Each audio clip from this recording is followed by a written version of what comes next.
Hey guys, MCU Collector here with another figure review. Next up is the Hasbro Marvel Legends series, the Uncanny Xmen, the retro carded Target exclusive Xfactor Jean Grey. Oh, what a mouthful. So this is one of those figures that's like, oh, what's going on? Pre-order sell out super fast. Because apparently every Target exclusive now pre-orders sell out extremely fast. And it's just like, oh, are we going to get it? Are we going to get it? Are we going to get it? And yeah, you'll get it. I mean, same Professor X, Savage Knight Professor X, extremely easy to get. Almost every single Target exclusive becomes easy to get.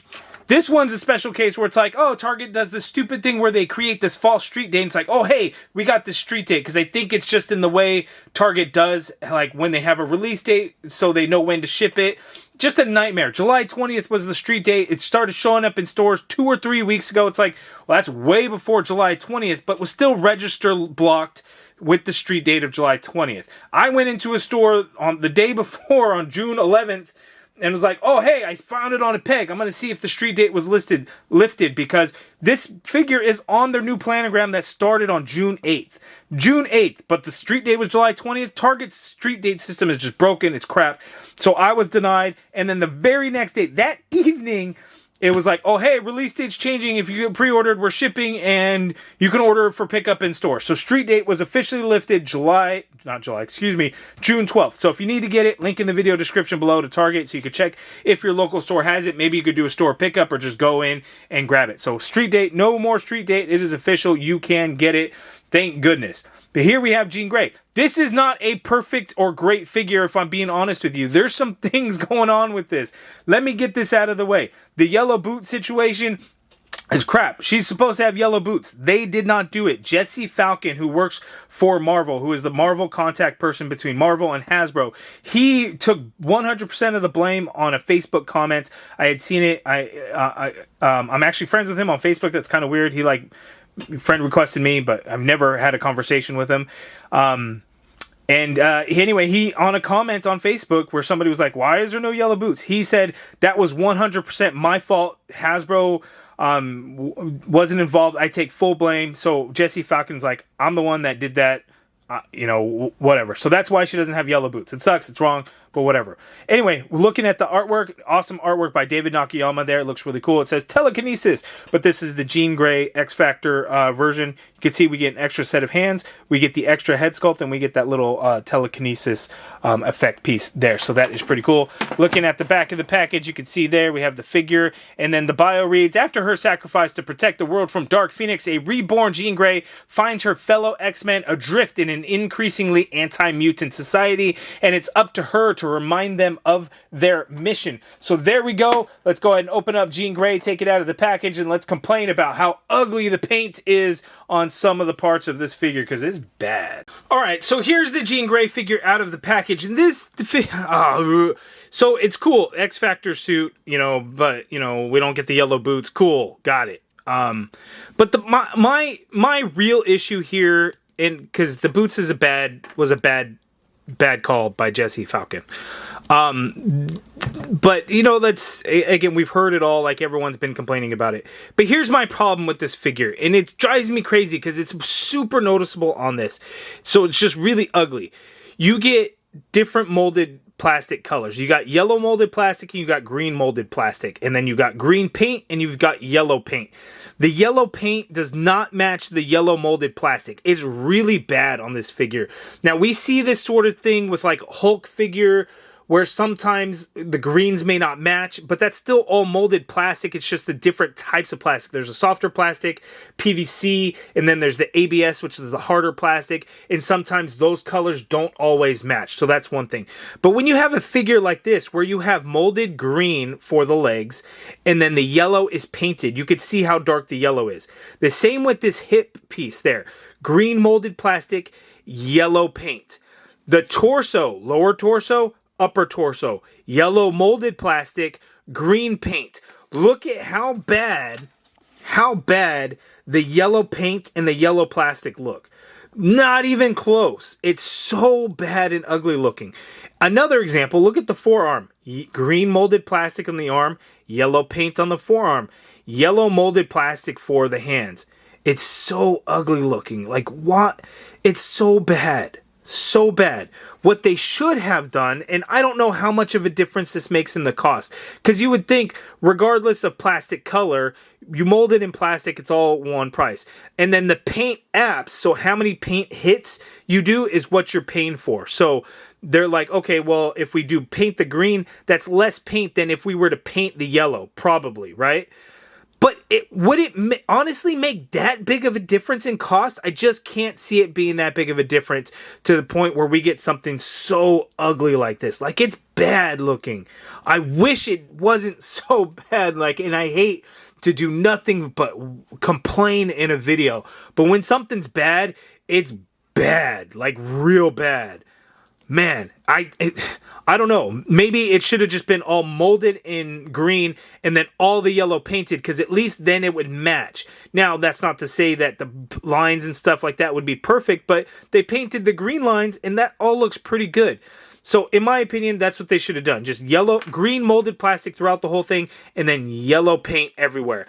You may still have the issue when it comes to the gloves, but you know what? If that were the only thing, I could probably live with that. But when you look at the body and it's such a bad mix match, I hate it, and it's just real bad.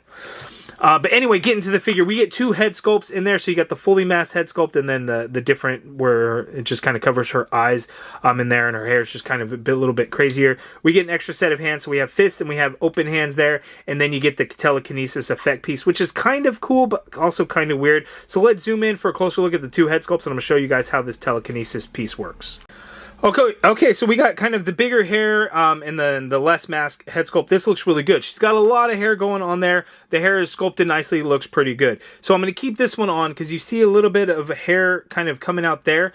The way this telekinesis effect piece is just done in a pink translucent plastic. See this piece that kind of sticks out? Basically what you do is you kind of tuck it into that hair there on the side, and that holds that in place. Now, it's not perfect. As you can see, it's kind of flared out and angled. It's not going to sit flush. There's just no way to make it happen. But that's the only way that you're really going to get that to kind of stick.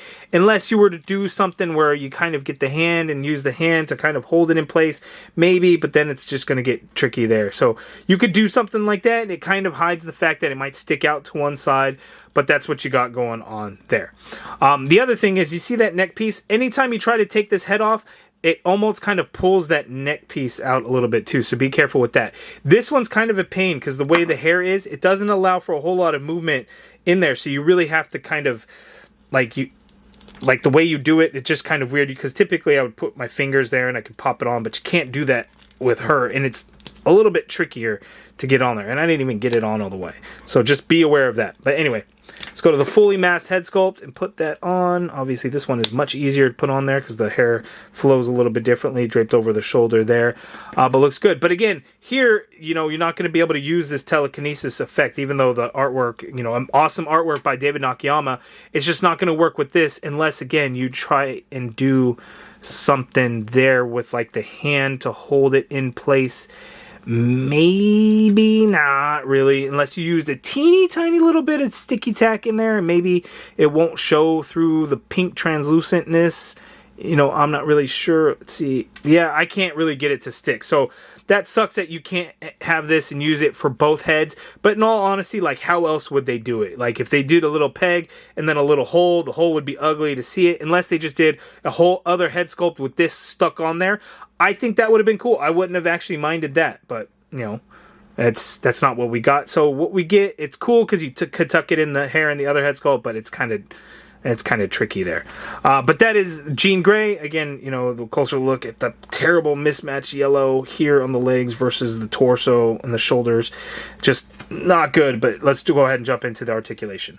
Let me give you guys a moment to actually look at this head sculpt without me moving the figure around crazy. Paintwork on it looks pretty good. The teeth look kind of big, but otherwise it looks pretty good. Kind of the way it is. You get some wrinkles where the hair actually comes out of the mask, so that works. It drapes over the shoulder. I wish it would have come down a little bit lower. It's not. That's as far down as you could push it down. There, I like this one here with the bigger hair. I think that one just looks better. The execution of the face, the teeth aren't showing a crazy amount. So I like that there. Now, let's go ahead and jump to the articulation. Okay, so Jean Grey is at least on the super articulated female body, so we got that going for her. So she can move her head to the side. She can look down somewhat. It's on a dumbbell joint, so it's not going to be a whole lot. So there's no way she's going to look up on either head sculpt because of the way the hair works, so just a heads up on that. The arms, you can get the shoulder to go straight on out, upwards a little bit there. You get a full rotation in there. You do get a butterfly joint, so you can actually get that arm to go back really far, which is great. Coming forward, let's see, move that, let's see, let me get that shoulder in as much as possible for some of that cross body. You could do some crossbody, as you could see there. You got the upper bicep swivel in there. Double jointed pinless elbow gives you that much bend there at the elbow. Wrist swivel, and they do hinge. Standard horizontal hinge on all the hands. We got the diaphragm cut and the inverted ab in there, so she could tilt to her left that much there. She could tilt to her right that much there, not a huge amount. She can lean back a little bit on that, just that upper diaphragm. A bit. She doesn't really come forward, but you got the ab crunch, so she can crunch forward in total that much there, and then leaning back that much there, she can go back, as you could see there. And then, of course, a swivel at the diaphragm there. Legs go out that far apart. She can kick forward that far there. The leg does not go back at all. You got an upper thigh cut in there. Double jointed pinless knee. That much bend there. No calf swivel or boot swivel. Foot hinges down all the way. You get some hinge up. Ankle pivot. Peg holes at the bottom of the feet. So that is, again, the super articulated female body, which is cool, but man, the paint just makes it look bad. But let's go ahead and see Jean Grey compared to the previous Jean Grey Phoenix figure that we have on the super articulated body. Okay, Jean Grey Phoenix and Xfactor Jean Grey, but let's go ahead and get Jean Grey off of the Phoenix Force. Okay, so here we have the Jean Grey off the stand, and you can see they do use the same exact body, so it's the same pieces. There is no difference between the two. As you can see, they're basically the same height and everything there, so we're good. And of course, we have Cyclops and Jean Grey both in their Xfactor suits. This Cyclops came, was it this year? I think it was this year. Earlier this year, we got this Xfactor Cyclops, as you could see there. And now we have the Jean Grey. Will we see Angel? Will we see Beast? Who else do you think we will get next, if we get anybody from that Xfactor team? Let me know in the comments below. Of course, Iceman. Maybe Iceman. Although I guess technically we could use any Iceman in ice form for that team. I think so. Okay, so that's my review of the Xfactor Jean Grey Target exclusive figure. Again, you should be able to pick it up pretty easily. I don't know how much in demand she's going to be. It just seems like Target exclusive, you know, the FOMO hits and everybody wants to get it. Probably going to be easy to get. Like Savage Land, Professor X is warming pegs everywhere. At least everywhere in my area, everywhere that I go to. But link in the video description below to the Target website if you were looking to pick it up, do online pickup, delivery, whatever. We have it there. Good, I mean, if we had yellow boots, yay, that'd be great because it would be an accurate representation of Jean Grey from Xfactor. But my thing is the yellow in there. I think the idea of 100% yellow or green molded plastic and then all the yellow be painted, I think would look better. You guys let me know. Or should they have done all yellow and then green paint, which actually wouldn't work because all the legs are mostly green there. But you guys give me your thoughts down in the comments below on this Jean Grey figure. I like the telekinesis effect piece. I just wish it was executed a little bit differently. I don't know. I mean, I think if that point they would have to just give us multiple heads. But it's cool on this one where you could kind of tuck it in the hair and it holds in place and everything like that. So you guys give me your thoughts down in the comments below. Let me know if you were lucky enough to get in the pre-order, if you were able to do a pickup now that the street date has officially listed. And let me know if you hate the street date broken system that Target uses because it's trash. It's not, they aren't real street dates. Why are they doing it? And it drives me crazy. It probably drives you crazy because what happens? There's no street date printed on the box. They put it out on the floor because there's nothing indicating there's a street date to not sell it. But in Target system, it's like, oh, we have a street date. Uh-oh, you can't buy it. And they snatch it out of your hand. Literally, like, nope, can't sell it. And they take it and they walk away. That's legit happened to me. I know it's happened to others. I hate it. Hopefully it never continues, but we know it will. Target, you know, in this case, they finally lifted the street date after weeks of it already being in store, mind you. And then June 8th, the planogram was set. It was on there, still street dated. And then 4 days later, they're like, oh, whoops, it's on the planogram. People should be able to buy it. Let's go ahead and lift it so people can buy it. Crazy system, but now you can get it. So let me know if you guys are picking it up. Let me know your thoughts on the figure. If you guys like this video, please do me a favor. Hit that thumbs up button. Subscribe if you haven't already done so. And as always, thank you for watching.